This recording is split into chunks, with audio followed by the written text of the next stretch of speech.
आइए साखी श्रवण करते हैं सत्ता और बलवंत को कुष्ठ रोग होना। सतगुरु जी के वापस आने के पश्चात सत्ता और बलवंत को सचमुच ही कुष्ठ रोग हो गया। वह जिधर को निकलते लोग उनके दर्शन ना करते और अपना द्वार बंद कर लेते, क्योंकि वह सतगुरु जी के फिटकारे हुए थे। धीरे धीरे रोग बढ़ गया, एकत्रित किया हुआ धन समाप्त हो गया और गुरु निंदकों को किसी सोडी या बेदी ने मुंह ना लगाया। दिन ब दिन उनकी दशा खराब हो गई तथा वह दुख पाने लगे। दुखी हुए दोनों भाई चाहते थे कि सतगुरु जी उन दोनों की भूल क्षमा कर दे, लेकिन वह सतगुरु जी के हजूर में किसी तरह भी नहीं जा सकते थे।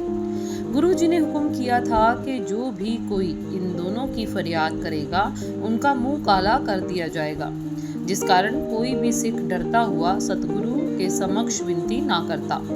सभी डरते थे कि सतगुरु जी शायद उनको भी श्राप ना दे दें। दोनों भाई अपनी छत पर खड़े होकर अपने मुख पर आप तमाचे मारते थे और की हुई भूल पर रो रो कर पछतावा करते। वह चिल्ला कर कहते, कोई हमारा दुख सुने तथा गुरु जी के पास ले चले। हम पापी और महाकुष्ठी हैं, हमारी फरियाद सुनी जाए। लेकिन कोई भी हाँ ना करता जो उनकी फरियाद सुनता। बलवंत को याद आया कि लाहौर में भाई लधा परोपकारी है। दुख तकलीफ उठाते हुए पैदल चलकर दोनों भाई लाहौर पहुंचे। भाई लधा जी के पास जाकर उन्होंने विलाप करके कहा, भाई लधा जी, आप परोपकारी महापुरुष हो।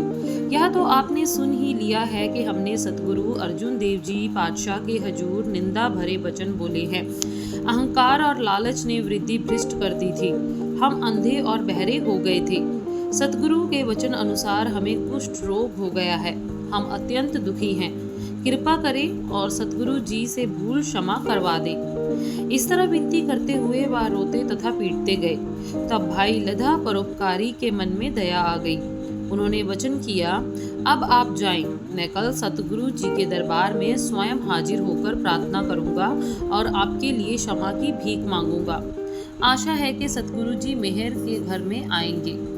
सत्ता और बलवंत भाई लधा जी से कुछ आशा भरे वचन सुनकर उनका यश करते हुए अपने घर लौट आए। भाई लधा जी लाहौर में सतगुरु जी के श्रद्धालु सिख थे। आप बड़े परोपकारी तथा दया धर्म और नाम के रसिया थे, जिस कारण हर कोई दुखिया उनके पास जाता और विनती करता था। उनको जब पता लगा कि सत्ता और बलवंत की जो सिफारिश करेगा उसको बदनाम होना पड़ेगा, उसकी हर तरफ बदनामी होगी, क्योंकि सतगुरु का हुक्म है कि जो कोई सत्ता तथा बलवंत की सिफारिश करेगा उसका मुंह काला करके गधे पर बैठाकर घुमाया जाएगा। परोपकारी भाई लधा जी ने आप ही नशर होने का उपाय बना लिया। भाई लधा जी ने एक गधा मंगवाकर उसको चिथड़ों की लगाम डाली और फटी हुई गोदड़ी डालकर उसके ऊपर आप बैठ गए। भाई लधा जी ने अपने मुंह और बदन पर कालिख पोत ली और लोगों के लिए निकम्मा बन गया। वह लाहौर से अमृतसर की तरफ चल पड़े। भाई लधा जी एक महान परोपकारी गुरसिख थे और अपनी हानि करके भी दूसरों का सदा भला करते थे। धीरे धीरे चलते हुए वह अमृतसर पहुंच गए। सतगुरु जी को पहले ही पता चल गया था, इसलिए सतगुरु जी स्वयं आगे होकर मिले तथा हंसकर वचन किया, भाई लधा जी, ये कैसा सांग बनाया हुआ है। महाराज, जिस तरह आपकी आज्ञा। भाई लधा जी ने उत्तर दिया, महाराज, सत्ता और बलवंत कुष्ठी रोगी हो गए हैं तथा कुरला रहे हैं। दया कीजिए, आपका यश करेंगे। भूल अनुभव करते हैं, इन्हें क्षमा कर दें। बच्चे सदा भूले करते रहते हैं और माता पिता क्षमा करते रहते हैं। मेहर करें, फिर भी गुरु घर के कीर्तनीय हैं। इस तरह भाई लधा जी ने विनती की। सतगुरु जी ने भाई लधा जी को गधे से नीचे उतारा और हाथ मुंह धुलाया तथा वर दिया, भाई लधा परोपकारी। यह भी वचन कर दिया, अच्छा, जिस तरह इन्होंने सतगुरु महाराज, गुरु नानक देव जी तथा बाकी के गुरु साहिबों की निंदा की थी, तैसे ही यश करें। वह जैसे जैसे यश करते जाएंगे वैसे ही उनका कुष्ठ रोग दूर होता जाएगा। सतगुरु जी का यह हुक्म सत्ता और बलवंत को सुनाया गया। उन्होंने गुरु साहब से अपनी भूल की क्षमा मांगी व फिर से दरबार में कीर्तन करने लगे। इनके द्वारा किया गया गुरु यश वाणी के रूप में श्री गुरु ग्रंथ साहिब जी में दर्ज है। आओ दर्शन करें। रामकली की वार राय बलवंड तथा सत्य डूम आखी। एक ओंकार सतगुर प्रसाद। लहणे तरियोण शत सिर कर सिफती अमृत पीवदे। मत गुर आत्म देव दी खड़ग जोर पराकई जीयदे। गुर चेले रहरास की नानक सलामत थीवदे। साह टिका दी तोस जीवदे। लहणे दी फेराइए नानका दोही खटिए। जोत ओहा जुगत साई सहकाया फेर पलटिए।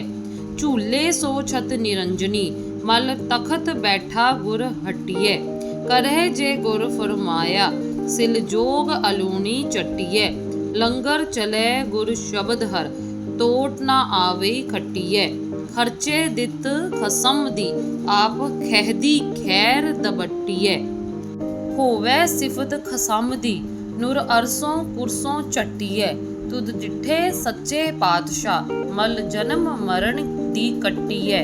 सच जे गुर फरमाया क्यों इंद बोले हटिए। पुत्री कौलह ना पालियो कर पीरह कन्हे मुरटिए। दिल खोटे आकी फिरन बन भार उचारिए छटिए। जिन आखी सोई करे जिन कीती तिने थटिए। कौन हारे किन उवटिए जिन कीती सो मनना को साल जिवाहे साली। धर्म राय है देवता ले गला करे दलाली। सतगुर आखे सचा करे सो बात होवे दरहाली। गुर अंगद दी दोही फिरी सच करते बंद बहाली। नानक काया पलट कर मल तख्त बैठा सै डाली। दर सेवे उमत खड़ी मस्कले होई जंगाली। दर दर वेस खसम दे नाई सच्चे बाणी लाली। बलवंड खीवी देख जन जिस बहुती छाओ पत्राली। लंगर दौलत वंडिए रस अमृत खीर क्याली। गुर सिखां के मुख उजले मन मुख थिए पराली।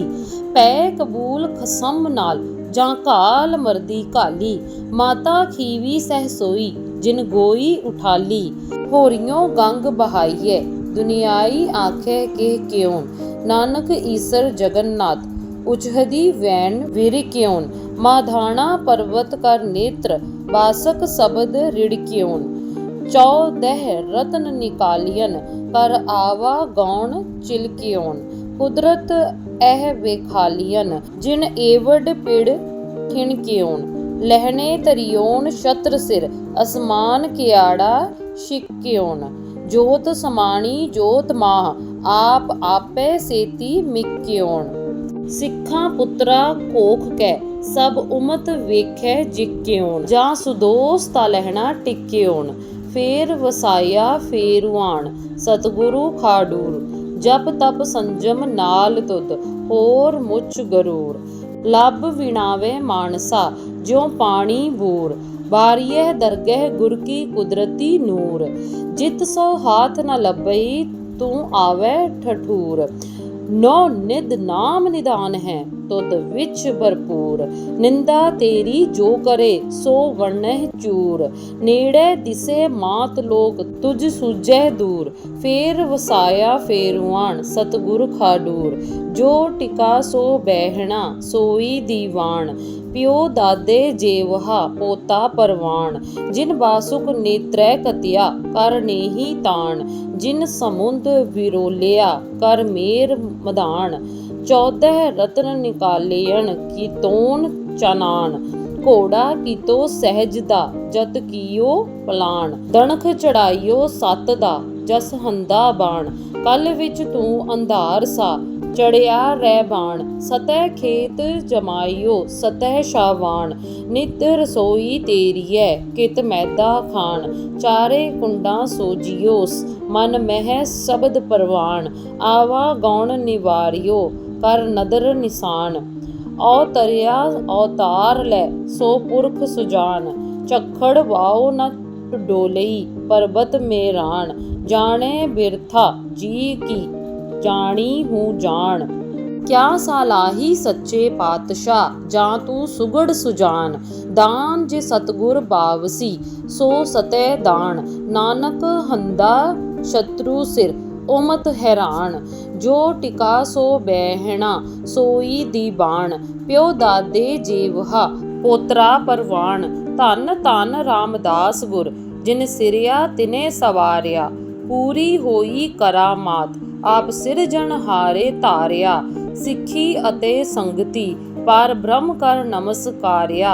ਅਟਲ ਅਥਾਹ ਅਤੋਲ ਤੂੰ, ਤੇਰਾ ਅੰਤ ਨਾ ਪਾਰਾ ਵਾਰਿਆ। ਜਿਨੀ ਤੂੰ ਸੇਵਿਆ ਭਉ ਕਰ, ਸੈ ਤੁਧ ਪਾਰ ਉਤਾਰਿਆ।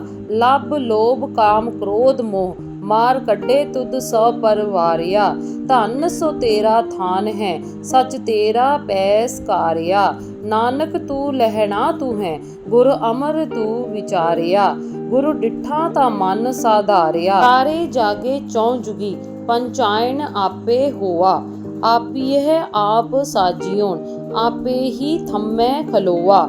ਆਪੇ ਪੱਟੀ ਕਲਮ ਆਪ ਲਿਖਣ ਹਾਰਾ ਹੋਆ। ਸਭ ਉਮਤ ਆਵਣ ਜਾਵਣੀ, ਆਪੇ ਹੀ ਨਵਾਂ ਨਿਰੋਆ। ਤਖਤ ਬੈਠਾ ਅਰਜਨ ਗੁਰ, ਸਤਗੁਰ ਕਾ ਖਿਵੇ ਚੰਦੋਆ। ਉਗਵਣੈ ਤੈ ਆਥਵਣੈ, ਚੌ ਚੱਕੀ ਕੀਣ ਲੋਆ। ਜਿਨੀ ਗੁਰੂ ਨ ਸੇਵਿਓ ਮਨਮੁਖਾ, ਭਇਆ ਮੋਆ। ਦੂਣੀ ਚੌਣੀ ਕਰਾਮਾਤ, ਸੱਚੇ ਕਾ ਸੱਚਾ ਢੋਆ। चारे जागे चौजुगी, पंचायन आपे हुआ। इस तरह जब सत्ता और बलवंत ने गुरु महाराज की स्तुति की तो उनका कुष्ठ रोग दूर हो गया।